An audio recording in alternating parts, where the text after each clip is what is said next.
صدق اللہ العظیم۔ حاضرین مجلس، آج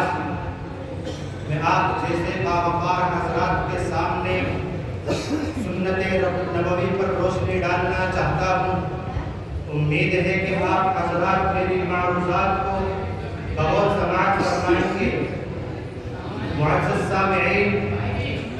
آپ علیہ السلام کی آمد سے ہر طرف دین کی تکمیل ہو گئی، ہر قسم کی نبوت کا خاتمہ ہو گیا، دنیا میں خدا کا آخری پیغام پہنچ گیا۔ معمار قدرت اپنی عمارت میں آخری پتھر کو اپنی جگہ رکھ کر اپنی تعمیر پوری کر چکا۔ درجہ بدرجہ جانور ستاروں کے طلوع کے بعد وہ خورشید انور طالع ہوا، جس کے لیے بھوک نہیں۔ طرح طرح کی بہاروں کے آنے کے بعد کائنات میں وہ سدا بہار موسم آ گیا، جس کے بعد پھر خزاں نہیں۔ سنت نبوی کی فیروز میں دیا رحمت ایزدی کا خبر بہار بن کر وہ دشت پر پھول برسانے لگے۔ باغبان قدرت کے رکھوالی اور باغبان رحمت کی پرورش نے ایک ایسا لہلہاتا ہوا چمن تیار کیا کہ جس کی بہار کا تابناک اور روشن نظارہ آنکھوں نے دیکھ لیا، اپنے تو اپنے غیر بھی اس آفتاب نبوت کو محسن اعظم کہنے پر مجبور ہیں۔ اور کیوں نہ کہیں کہ رخ مصطفیٰ ہے وہ آئینہ، کہ اب ایسا دوسرا آئینہ، رخ مصطفیٰ ہے وہ آئینہ، کہ اب ایسا دوسرا آئینہ نہ ہماری بس میں خیال میں، نہ دکان آئینہ ساز میں۔ سامعین کرام، آپ علیہ السلام کے اقوال و افعال اور احوال کو حدیث رسول کہتے ہیں، اور اسی حدیث شریف کو وحی خفی اور وحی غیر مطلوع کہا جاتا ہے، کہ جس کے رہبری میں اور جس کے سانچے میں ڈھل کر آپ حضرت صلی اللہ علیہ وسلم کی زندگی، جو انسانی زندگی کے تمام پہلوؤں اور تمام شعبوں کی جامع ہے، ہر ایک کی رہبری کے لیے بہترین نمونہ اور عمدہ سامان ہدایت بن گئی ہے۔ اسی کو سنت رسول اللہ صلی اللہ علیہ وسلم کہا جاتا ہے، اور اسی وحی خفی کے ذریعے دی ہوئی تعلیم کا نام قرآن مجید میں حکمت لیا گیا ہے، جس کے بارے میں ارشاد ربانی ہے، وَأَنزَلَ اللَّهُ عَلَيْكَ الْكِتَابَ وَالْحِکْمَةَ، کہ جس میں قرآن مجید کے علاوہ اور بھی بہت سی باتوں کی خدا تعالیٰ نے اپنی مصلحت کے موافق اپنے بندوں کو تعلیم فرمائی ہے۔ یعنی جس طرح احکام خدا بندی سے بے نیازی نہیں ہو سکتی، اسی طرح سنت رسول اللہ اور اسوہ رسول اللہ صلی اللہ علیہ وسلم سے بے پرواہی اختیار نہیں کی جا سکتی۔ سنت رسول اللہ کی اطاعت بھی ایسے ہی ضروری ہے جیسے کتاب اللہ کی، اس لیے کہ دونوں کی پیروی حکم الہی کی پیروی ہے۔ تو جس طرح احکام خدا بندی اور اللہ تعالیٰ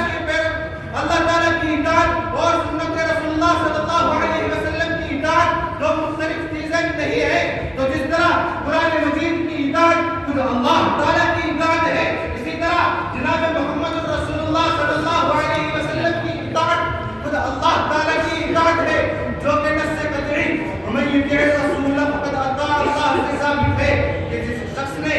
آپ علیہ السلام کے اقوال و افعال اور احوال کی اطاعت کی تو یقیناً اس نے اللہ تعالیٰ کی اطاعت کی۔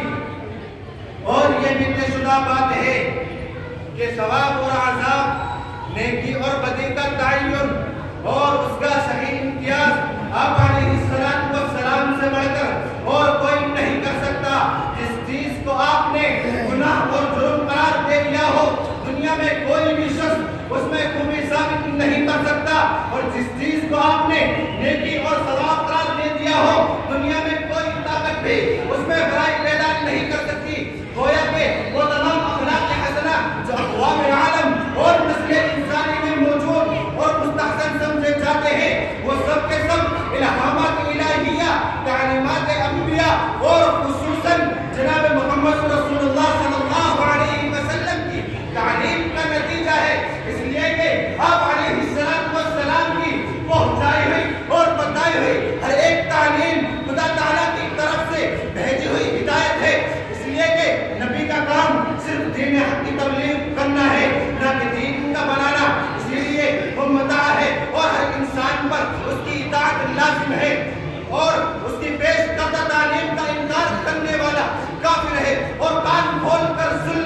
کہ آپ علیہ السلام کے علاوہ کسی شخص کو اور اس کی پیش کردہ تعلیم کو ہرگز یہ مقام حاصل نہیں ہو سکتا۔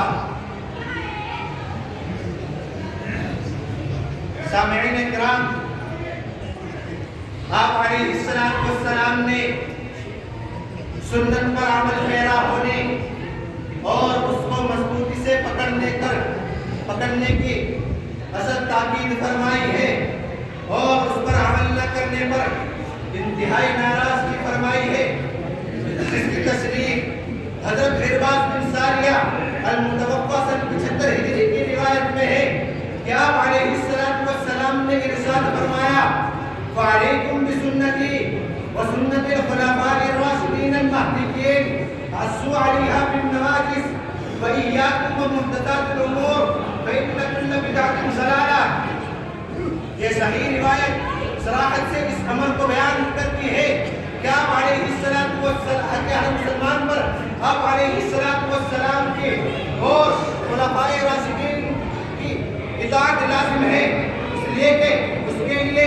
کے بغیر کوئی چارہ کار نہیں، اور اس کو چاہیے کہ جملہ محدثات اور بدعات سے کنارہ کشی اختیار کرے، اور اس لیے کہ یہ گمراہی ہے۔ اسی طرح کی دوسری روایت حضرت انس بن مالک رضی اللہ تعالیٰ عنہ کی ہے